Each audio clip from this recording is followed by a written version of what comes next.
So, magandang gabi sa inyo mga tropa. Ngayon ay magpapalit ako ng bearing sa aking mugs. At ituturo ko na rin sa inyo mga tropa kung anong kasukat. At syempre, ituturo ko na rin sa inyo mga tropa kung anong diskarte. So bago yun, na-experience ko dito mga tropa sa aking motor, kahit na napalitan ko siya ng ball race or tinatawag na ball bearing, may kunting gawing pa rin siya. Pero hindi na tulad dati na malakas. So bali, nabawasan naman yun. Ngayon, hindi ko yun siya inintindi mga tropa dahil lang siguro na masyado kong naluwagan yung ball race or di ko masyadong nahigpitan. Pero tuwing tinitik ko naman yung ball race ko, hindi naman kumakalog, hindi ako mapakali mga tropa. Sinubukan kong hinawakan yung mugs ko. Tapos hinawakan ko rin po yung shaft. Ngayon, inalog ko siya. Doon ko nakita na mayroon na palang tama ang bearing sa mugs ko. Kaya tuwing pumipreno ako, parang gumigibig ako. Kaya habang pauwi ako mga tropa, bumili na ako sa tindahan ng 6301. So yun yung pasukat ng ating bearing sa ating mugs mga tropa. So ayan, ngayon ang ituturo ko naman sa inyo dyan mga tropa ay kung paano magtanggal ng bearing na luma. So, ikakastom mo na tong video mga tropa. Mga importante lang yung ipapakita ko para mas mabilis. Tanggal lang oil seal mga tropa ay wag po yung flat screw kasi masisira po yung oil seal nyo. So, ang gawin nyo, katala o ratchet. Yan. Kasi pag nasira po yung oil seal nyo, magpapalit kayo. Tapos dito naman tayo sa bearing mga tropa, kailangan mo ng linisan yan. At pag nalinisan na mga tropa, ay lalagyan niya po siya ng langis para pag pukpok natin mamaya ay smooth siya at matanggal siya agad. Kung meron kayong W40 or yung kung wala kayo pang W40 ay oil na lang din, pwede naman. Basta lagyan niya po siya para mas madula siya pag tatanggalin na po natin siya. Yung pinasok po mga tropa, kailangan niyo po siyang kapain or ilihis niyo po siya para kumagat siya doon sa bearing. So makita mo dyan mga tropa na kinapahapa ko dyan.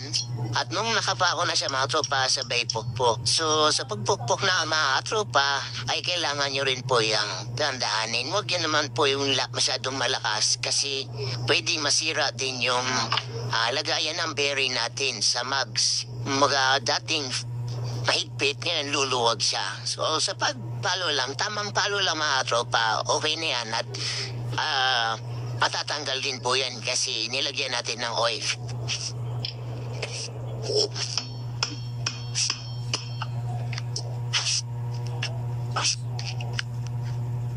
So, ayan mga tropa, natanggal na ang ating lumang bearing. At ito yung 6301 2RS. Ayan. So, ito yung binili ko. Ayan.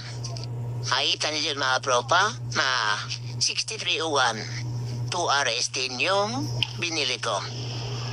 Bago po ilagay yung bagong bearing mga tropa, ay kailangan ko muna linisin to para hindi naman madamay din yung bago nating pinalit para hindi rin agad kalawangin.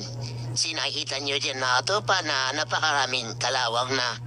So dahil nagbaklas na rin naman tayo at nagpalit, ay linisan na rin natin para smooth naman at tumagal din yung bearing natin at matagal din rin tayo makapagpalit ng bearing. So yun.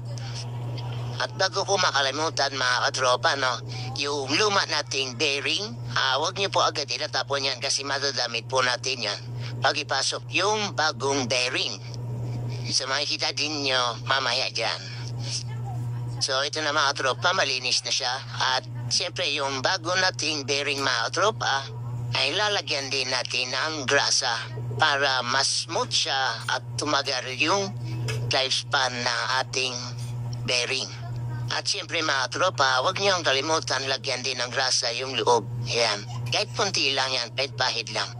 Tapos yung sa gilid, nilagyan ko na rin yan. At huwag niyong kalimutan mga tropa, yung tinagal yan sa bearing, yan. Ibalik niyo rin po yan. So ito yung sinasabi ko mga tropa na pwede pang pakinabangan ng ating lumang bearing.